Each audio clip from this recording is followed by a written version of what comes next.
शेवगाव तालुक्यातील सालवड गाव येथील ग्रामस्थांनी तहसील कार्यालयावर आपल्या मागण्यांसाठी आंदोलन केले।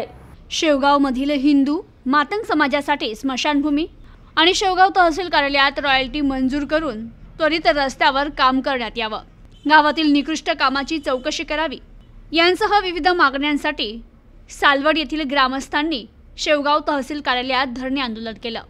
यावेळी विद्या गाडेकर यांच्या नेतृत्वाखाली करण्यात आलेल्या या आंदोलनात कृष्णा रुईकर, सतीश मगर, आदिनाथ टेकाळे, संतोष रुईकर, राजेंद्र भापकर, अब्बास शेख, मारुती बोडके, शेवगाव तहसीलदार, बीडीओ, ग्रामसेवक उपस्थित होते। त्यांचं आंदोलन चाललं आहे।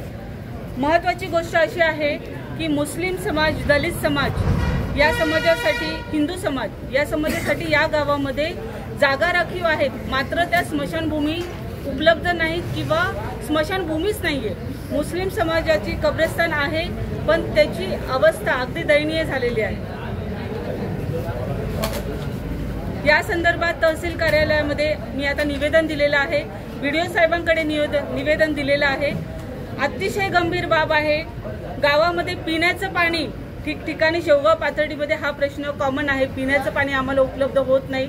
अगदी शहरामध्ये 15-15 दिवस पाणी नसतं, पण माझ्या गावखेड्यांमध्ये अगदी जन्मापासून मृत्यूपर्यंत म्हणजे आरोग्य केंद्र आहे, तिथे आरोग्य सेवक नाही यांना, तसेच यांना रस्ते व्यवस्थित नाहीये, शौचालय अगदी ढिसाळ कामगार दिसत आहेत आणि रॉयल्टी भरून रस्त्याच्या कामासाठी मुरुम सुद्धा अजून टाकलेलं नाही। 1 महिना झाला हे लोक त्याचा पाठपुरावा घेत आहेत। त्याच पद्धतीने गावातील जे निकृष्ट कामं आहेत त्याच्या चौकशीचे आदेश आपण काढलेले आहेत।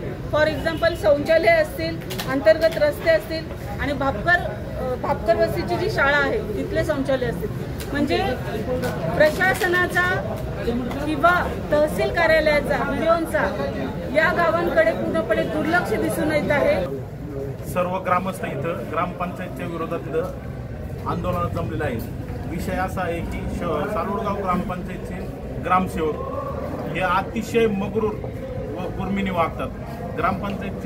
ग्रामपंचायतमध्ये लोक काम घेऊन गेल्यानंतर वाजवीपेक्षा जास्त पैसे, 300 रुपयाची पावती असेल तर 500 रुपये, 200 रुपयाची पावती असेल तर 500-400 रुपये जमा करतात। या विरोधात ग्रामस्थ इथं जमा झालेले आहेत। पण विषय असा आहे, जर ग्रामस्थ काम घेऊन जात असतील आणि त्यांचे काम होत नसतील तर उपयोग काय? आम्ही भारतात राहतो का पाकिस्तानमध्ये? जर ग्रामसेवकाला जर सरकार पगार देत असेल व सरकारी वरिष्ठ अधिकारी याची दखल घेत नसेल, आज आम्ही इथं 3 तास झाले बसलो, 10 वाजल्यापासून बसलेले, तर याची दखल जर कोणी घेतली नाही तर येत्या थोड्या वेळामध्ये किंवा 1 तासामध्ये रास्ता रोको करण्यात येईल, याची तहसीलदार यांनी दखल घ्यावी। जर ग्रामपंचायतचा विषय जर मार्गी लागत नसेल तर आमचा उपयोग काय, असं ग्रामपंचायतचे सर्व लोक ग्रामस्थ म्हणत आहेत। आणि पाण्याचा प्रश्न असा आहे, ग्रामपंचायतला पैसे शिल्लक असताना पाणीपट्टी भरली नाही, 10 दिवस झाले ग्रामपंचायतला पाणी नाही। ग्रामस्थ जर त्यांच्याकडे तक्रार घेऊन गेले तर ग्रामपंचायतचे ग्रामसेवक त्यांना सांगतात, तुम्ही तहसीलला जा, इकडे जा, तिकडे जा। जर तुम्हाला सरकार पगार देत आहे, ग्रामसेवक हे नाव कशासाठी आहे? ग्रामसेवक म्हणजे या 2000 लोकांची ग्रामस्थांची सेवा करण्यासाठी ग्रामसेवक आहेत तिथं। जर ते सेवा करण्यासाठी असतील, त्याचा त्यांना पगार भेटत असेल आणि तुम्ही लोकांचे काम करत नसाल तर तुम्ही राजीनामा देऊन टाका, नाहीतर सरकारने यांना निलंबित करावं, यांना घरी पाठवू, यांचा काही उपयोग नाहीये। प्रतिनिधी अल्लाउद्दीन शेख, न्यूज टुडे 24, शेवगाव, अहमदनगर।